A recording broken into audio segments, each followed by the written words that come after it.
ನಮಸ್ಕಾರ ಆತ್ಮೀಯ ಕನ್ನಡದ ಬಂಧುಗಳೇ, ನನ್ನೆಲ್ಲ ಮೈಸೂರಿನ ಮತದಾರ ಬಂಧುಗಳೇ.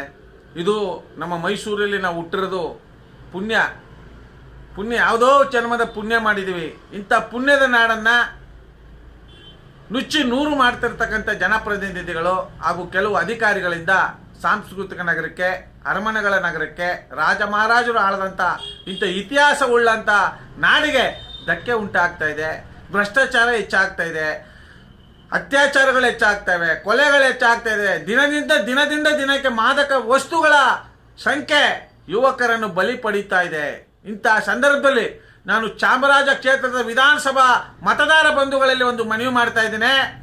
ದಯಮಾಡಿ ಕಳೆದ ವಿಧಾನಸಭಾ ಚುನಾವಣೆಯಲ್ಲಿ ಕೇವಲ ನನ್ನ ಸಾಮಾಜಿಕ ಜಾಲತಾಣದ ಮುಖಪುಟದ ಗೆಳೆಯರು ಸುಮಾರು 300 ಓಟುಗಳನ್ನ ಹಾಕಿ ಸುಮಾರು 50-60 ಸಾವಿರ ತೆರಿಗೆಯನ್ನು ಕೊಟ್ಟು, ಊಟ ಕೊಟ್ಟು, ನೀರು ಕೊಟ್ಟು, ಎಳ್ನೀರು ಕೊಟ್ಟು, ಹಾಲು ಕೊಟ್ಟು ಪ್ರತಿಯೊಂದು ಭಾಗದಲ್ಲೂ ನಮಗೆ ಹೆಚ್ಚಿನ ರೀತಿ ಸಹಕರಿಸಿದಿರಿ. ಆದರೆ ಇವಾಗ ಇನ್ನೂ 2.5 ವರ್ಷ ಮುಗಿದಿದೆ. ಇನ್ನೂ 2.5 ವರ್ಷ ಇದೆ.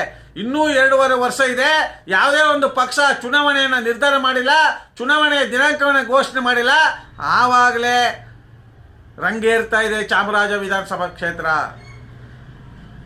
ಮಾಜಿ ಸಂಸದರು, ಮಾಜಿ ಶಾಸಕರ ಗದಪ್ರಹಾರ ನಡೀತಾ ಇದೆ. ಹಾಗೂ ಇನ್ನೂ ಹಲವು ಅಭ್ಯರ್ಥಿಗಳು ನಾನು ಆಕಾಂಕ್ಷಿ ಅಂತ ಮುಗುಳು ಬೀಳ್ತಾ ಇದ್ದಾರೆ. ಚಾಮರಾಜ ಕ್ಷೇತ್ರದ ಮತದಾರ ಬಂಧುಗಳಲ್ಲಿ ಒಂದು ಮನವಿ ಮಾಡ್ತೀನಿ. ದಯಮಾಡಿ ನಿಮ್ಮ ಆಸೆ ಆಕಾಂಕ್ಷೆಗಳಿಗೆ ಬಲಿಯಾಗಬೇಡಿ. ಈ ಬಾರಿ ನಾವು ಮತ್ತೆ ಬಂಡಾಯವಾಗಿ ಆದರೂ ನಿಲ್ಬೋದು, ಅಥವಾ KRS ಪಕ್ಷದ ಅಭ್ಯರ್ಥಿಯಾಗಿ ಆದರೂ ನಿಲ್ಬೋದು. ನಮ್ಮಂಥ ಪ್ರಾಮಾಣಿಕರಿಗೆ ನೀವು ಓಟ್ ಹಾಕಿದ್ರೆ ನಿಮ್ಮ ಮನೆ ಬಾಗಿಲಿಗೆ ನಾವಿರ್ತೇವೆ.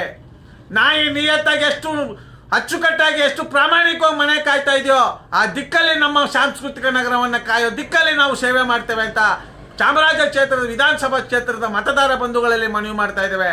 ಇವತ್ತು ನೋಡಿ, ಎಲ್ ನಾಗೇಂದ್ರ ಅವರು ಒಂದು ಬಾರಿ ಶಾಸಕರಾಗಿದ್ದಾರೆ, ಅವು ಸ್ಥಾನಗಳನ್ನ ಅನುಭವಿಸಿದ್ದಾರೆ. ಹಾಗೂ ಪ್ರತಾಪ್ ಸಿಂಹ ಅವರು 2 ಬಾರಿ ಸಂಸದರಾಗಿದ್ದಾರೆ. 2 ಬಾರಿ ಸಂಸದರಾಗಿ ಅವರ ಬೇಜವಾಬ್ದಾರಿತನಕ್ಕೆ 3ನೇ ಬಾರಿಗೆ ಅವರಿಗೆ ಟಿಕೆಟ್ ಸಿಕ್ಕಿಲ್ಲ. ಎಲ್ ನಾಗೇಂದ್ರ ಅವರು 1 ಬಾರಿ ಆಯ್ಕೆಯಾಗಿ ಅವರ ಸೇವೆಯನ್ನು ಜನ ತಿರಸ್ಕಾರ ಮಾಡಿ, ಅವರ ಬೇಜವಾಬ್ದಾರಿತನವನ್ನು ಜನ ತಿರಸ್ಕಾರ ಮಾಡಿ, ಅವರ ಅವೈಜ್ಞಾನಿಕವಾದಂಥ ಜನಸೇವೆಯನ್ನು ತಿರಸ್ಕಾರ ಮಾಡಿ ಹರೀಶ್ ಗೌಡ್ರಿಗೆ ಆಯ್ಕೆ ಮಾಡ್ಕೊಂಡ್ರು. ಹರೀಶ್ ಗೌಡ್ರನ್ನ ಯಾಕೆ ಆಯ್ಕೆ ಮಾಡ್ಕೊಂಡ್ರು ಅಂದ್ರೆ ಅವ್ರು 2-3 ಬಾರಿ ಸೋತಿದ್ರು. ಇತ್ತೀಚಿನ ದಿನಗಳಲ್ಲಿ ಶುಭ ಸಮಾರಂಭಗಳಿಗೆ, ಮದುವೆಗಳಿಗೆ, ಎಲ್ಲ ಕಾರ್ಯಕ್ರಮಗಳಿಗೆ ಖುದ್ದಾಗಿ ಭೇಟಿ ಕೊಟ್ಟು ಜನರ ಸಂಪರ್ಕವನ್ನು ಜಾತಿ ಪಡೆದು ಜನರ ಅನುಕಂಪದ ಮೇಲೆ ಹರೀಶ್ ಗೌಡ್ರು ಗೆದ್ರೆ ವಿನಃ ಕಾಂಗ್ರೆಸ್ ಪಕ್ಷದ ಸಿದ್ಧಾಂತದಿಂದಲ್ಲ. ಹರೀಶ್ ಗೌಡ್ರು 3-4 ಬಾರಿ ಸೋತಿದ್ರು.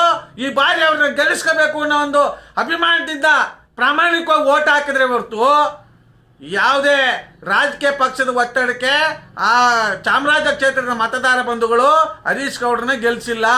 ಇವತ್ತು ಹರೀಶ್ ಗೌಡ್ರು ಗೆದ್ದು 2.5 ವರ್ಷ ಆಗಿದೆ.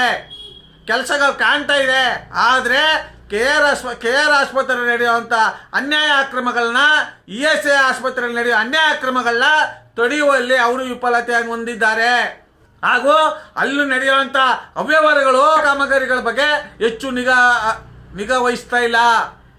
ಇವತ್ತು ನೋಡಿ, ಚಾಮರಾಜ ವಿಧಾನಸಭಾ ಕ್ಷೇತ್ರದಲ್ಲಿ ಮತದಾರ ಬಂಧುಗಳ ಗೋಳು ಕೇಳೋರಿಲ್ಲ.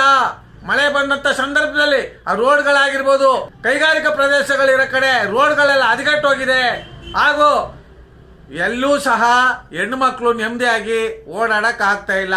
ಇಂಥ ಪರಿಸ್ಥಿತಿಲಿ ನೀವು ಈ JCB ಪಕ್ಷದ ನಾಯಕರುಗಳಿಗೆ ಓಟ್ ಹಾಕೋದನ್ನ ಬಿಟ್ಟು ಪ್ರಾಮಾಣಿಕ, ನನಗೆ ಅಂತಲ್ಲ, ಯಾರಾದರೂ ಬಂಡಾಯವಾಗಿ ನಿಲ್ಲುವಂಥ ಸಾಮಾನ್ಯ ಜನಗಳಿಗೆ ಓಟ್ ಹಾಕಿ ನೀವು ಗೆಲ್ಲಿಸ್ಕೊಂಡ್ರೆ ಇಲ್ಲೇ ಅಲ್ಲ, ಬರೀ ಚಾಮರಾಜ ಕ್ಷೇತ್ರನೇ ಅಲ್ಲ, ಬರೀ ಮೈಸೂರೇ ಅಲ್ಲ, ಇಡೀ ಕರ್ನಾಟಕದ 30 ಜಿಲ್ಲೆಯಲ್ಲೂ ಸಹ JCB ಪಕ್ಷದ ಅಭ್ಯರ್ಥಿಗಳನ್ನ ತಿರಸ್ಕಾರ ಮಾಡಿ ಜನಸಾಮಾನ್ಯರನ್ನ ಆಯ್ಕೆ ಮಾಡಿ ನಿಮ್ಮ ಮಕ್ಕಳು ನೆಮ್ಮದಿಯಾಗಿ ಜೀವನ ಮಾಡ್ತಾರೆ.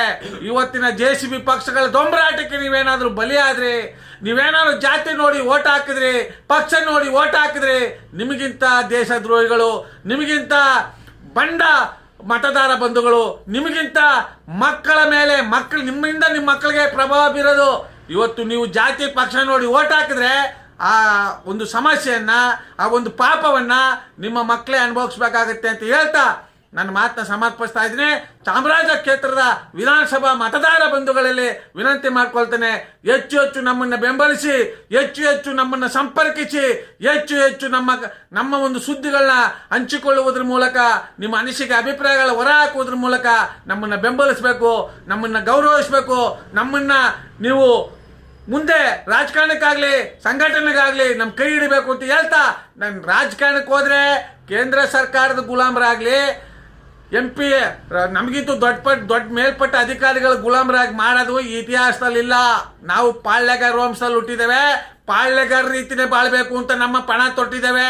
ಯಾರ ಎಂಜಲ್ ಕಾಸ್ಗೂ ಕೈ ಹೊಟ್ಟಿದೆ, ಯಾರ ಆಸೆ ಆಕಾಂಕ್ಷೆಗಳಿಗೂ ಬಲಿ ಆಗದೆ ಸ್ವಾಭಿಮಾನದಿಂದ ನಾಲ್ವಡಿ ಕೃಷ್ಣರಾಜ ಒಡೆಯರ್ ಹೆಸರು ಉಳಿಸ್ಬೇಕು, ಸಾಲು ಮರದ ತಿಮ್ಮಕ್ಕನವ್ರ ಹೆಸರು ಉಳಿಸ್ಬೇಕು, ಕಿತ್ತೂರು ರಾಣಿ ಚೆನ್ನಮ್ಮನವ್ರ ಹೆಸರು ಉಳಿಸ್ಬೇಕು, ಕೆಂಪೇಗೌಡರ ಹೆಸರು ಉಳಿಸ್ಬೇಕು, ಡಾಕ್ಟರ್ BR ಅಂಬೇಡ್ಕರ್ ಅವರ ಸಂವಿಧಾನ ಉಳಿಸ್ಬೇಕು ಅಂತ ಹೋರಾಟಕ್ಕೆ ಇಳಿದಿರ್ತಕ್ಕಂಥ ನಮ್ಮ ಪ್ರಾಮಾಣಿಕರನ್ನ ನೀವು ಪ್ರಯತ್ನ ಪಟ್ಟು ಬೆಂಬಲಿಸಿದ್ರೆ ನಮ್ಮ ಸಾಂಸ್ಕೃತಿಕ ನಗರದ ಇತಿಹಾಸವನ್ನ ಮರೆಯಲು ಸಾಧ್ಯವಿಲ್ಲ ಅಂತ ಹೇಳ್ತಾ ನನ್ನ ಮಾತ ಸಮರ್ಪಿಸ್ತಾ ಇದ್ದೀನಿ. ಜೈ ಕನ್ನಡಾಂಬೆಗೆ, ಜೈ ಕನ್ನಡ ಮಾತೆಗೆ, ಜಗನ್ಮಾತೆ ಚಾಮುಂಡೇಶ್ವರಿಗೆ, ನಾಲ್ವಡಿ ಕೃಷ್ಣರಾಜ ಒಡೆಯರಿಗೆ, ಡಾಕ್ಟರ್ BR ಅಂಬೇಡ್ಕರ್ ಅವರಿಗೆ ನಮಸ್ಕಾರ, ಧನ್ಯವಾದಗಳು.